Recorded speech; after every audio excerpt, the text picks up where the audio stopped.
Hello friend, নমস্কার সবাইকে। আজকে আমার ভাইয়ের জন্মদিন। এই আমার ছোট্ট ভাইটা একদিন কত ছোট ছিল, এই বেশি দিন না, কয়েক বছরের আগের কথা। আর আজ দেখতে দেখতে সে কত বড় হয়ে গেছে।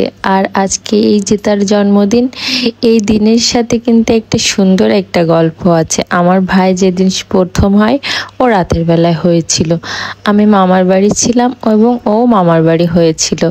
তারপরে ঘুম থেকে সকালে উঠে আমার দাদু আমাকে বলে কি, তোমার একটা ভাই হয়েছে। আমি তো বিশ্বাস করতেই পারছি না যে আমার ভাই হয়েছে, কারণ আমি সবসময় ভগবানের কাছে প্রার্থনা করতাম।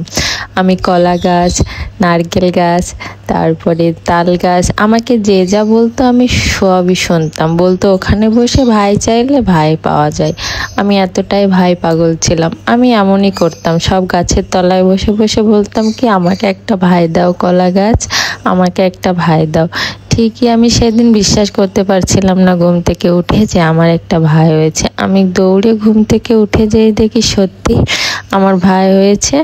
আমার দিদা কোলে নিয়ে বসে আছে। তখন আমাকে বলছে যে আমাকে 5 টাকা দিতে হবে, ভাইটা কিনে নিতে হবে। আমি বলতেছি আমার কাছে তো টাকা নেই। তখন আমার দিদা আমাকে বলে যে তুমি যদি টাকা না দাও, ভাই তোমাকে দিব না। আমি ঠিকই আমার দাদুর কাছ থেকে টাকা নিয়ে আমি ভাইটাকে কিনে নেই। দেখেন আমার সেই 5 টাকার ভাই আজকে কত বড় হয়ে গেছে। একদিন তার বিয়ে হবে, তার ঘরেও একটা টুকটুকে বউ আসবে। আর আমার এই ভাই কিন্তু ছোটবেলায় অনেক শান্ত শিষ্ট ছিল। আমি ওকে পারতাম না কোলে নিতে, কারণ আমি বরাবরই একটু ঘেনা টাইপের ছিলাম। আর ওর অনেক স্বাস্থ্য ভালো ছিল, কিন্তু ওকে নিয়ে আমি ঘরে বসে বসে খেলা করতাম দুজনে।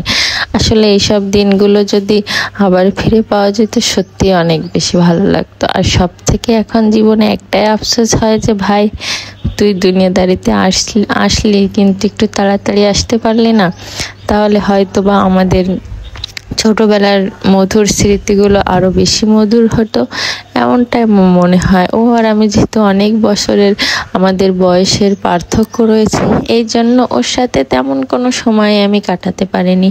ওর যখন খেলার সময় ছিল তখন আমার পড়ার সময় ছিল, তার ফাঁকে ফাঁকেও আমি ওকে সময় দিতাম। আর আপনারা সবাই আমার এই ভাইকে আশীর্বাদ করবেন, ও যেন অনেক ভালো থাকে, সুখে থাকে, জীবনে অনেক বড় কিছু করতে পারে এবং বাবা মার মুখ উজ্জ্বল করতে পারে। কথা বলতে বলতে আপনারা তো দেখলেন আমার ভাইয়ের জন্মদিনে ছোটখাটো একটা অনুষ্ঠান। এই অনুষ্ঠানটা বেশ বড় করে আয়োজন করিনি, একেবারে নিজেরাই সবাই আয়োজন করেছি। এই জন্য এখানে তেমন কোনো মানুষও নাই, আর তেমন কারো ওইভাবে সেজে গুজেও আসেনি, কারণ একেবারে ঘরোয়াভাবে। তাই আমি ছোট্ট একটা স্মৃতি রাখার জন্য ছোট্ট একটা ভিডিও করেছিলাম। আর আমার শরীরটা খারাপ থাকার জন্য আজকে আমি ভালোভাবে ভিডিও আপলোড করতেও পারিনি। আর এই ভয়েসটা হয়তো বা একটু অন্যরকম শোনাবে, তার জন্য আমি আন্তরিকভাবে দুঃখিত। আপনারা সবাই আশীর্বাদ করেন আমি যেন তাড়াতাড়ি সুস্থ হয়ে উঠতে পারি।